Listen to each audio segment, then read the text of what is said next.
So we're going to start with your poem, Cian. We are. This is half of work in progress. Yes, it is. Okay, right. Stepping outside, no key, a white room, a knitted sofa, an endless cup of tea.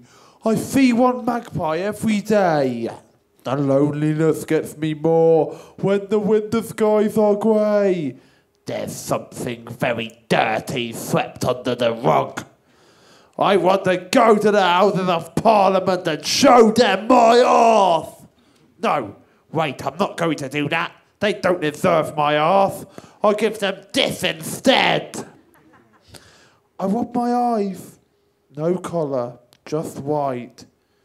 I'm 26 years of age. I should be leading an adult life. Instead, I am this overgrown kid falling down a massive wishing well. There we go. The other half will be coming next year. Yep, you have to wait a whole year. Thanks, Cian. So you're one of our professional artists. We've got 12 professional artists that we're supporting over the next 3 years at Access All Areas. We're going to be performing immersive theatre shows. Oh, yeah. And we've got an artist development programme, which we performed at Ducky's 21st birthday before Christmas, with our show Not Fucking Sorry.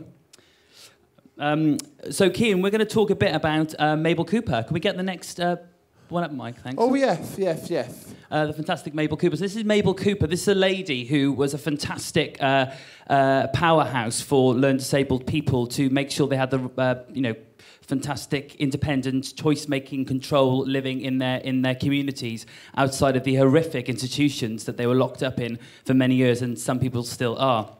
Mabel, in the late 1970s, came out of St Lawrence's Hospital, which is a huge hospital with 2,000 people down in Surrey. When she came out, she became the chair of People First, which was a fantastic and still is a fantastic self-advocacy movement, enabling people with learned disabilities to speak up against a lot of control and authoritative practices that they were seeing in their own lives. Mabel became a huge speaker. She spoke at lots of conferences, lots of events. She spoke on the BBC. She made lots and lots of documentaries, and she had a story written many times by the Open University's Social History of Learned Disability Department. A couple of years ago, she left a tiny bit of money in a will, and in that will, she said, please use all my footage from the BBC, everything I wrote on the Open University, and please make a film to keep my legacy alive.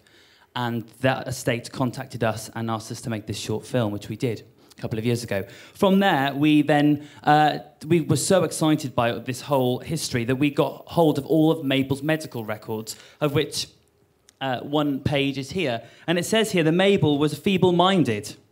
And feeble-minded, for those who aren't aware of the Mental Deficiency Act, was one of 4 different sections people were listed under if they were locked up in one of these institutions. The other words were idiots, imbeciles, and morally defective. And I'm just going to give you a little statement on what a feeble-minded person is mentioned in this Mental Deficiency Act. It says feeble-minded persons, that is to say persons in whose care there exists mental defectiveness, which, though not amounting to imbecility, I can't even pronounce it, is yet so pronounced that they require care, supervision, and control for their own protection or for the protection of others, or in the case of children, involves disability of mind of such a nature and extent as to make them, for the purposes of Section 57 of the Education Act 1944, incapable of receiving education at school. And it then goes on to say that she was clinging and restless and almost incapable of mental effort.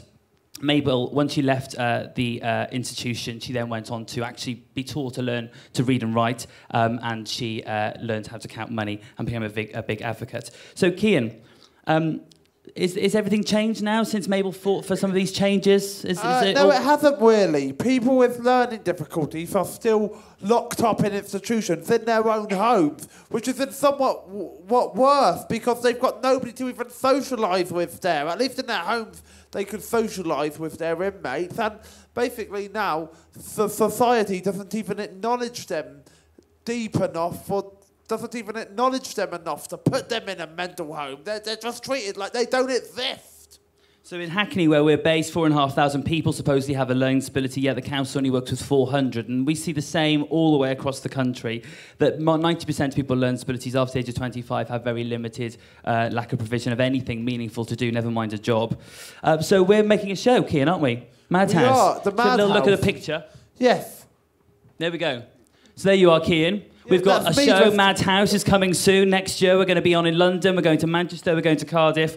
It's 5 artists, 5 rooms. We're looking all of this history. Including me. Including Cian here. Yeah. She'll explain in a second. We've got a magician. We've got a poet. We've got a Cian performance artist, an actor, and a dancer. Each artist is curating their own room based on this history and also looking at their own feelings and thoughts about where the 4 walls are in their lives now. So we're saying 5 artists, 5 rooms.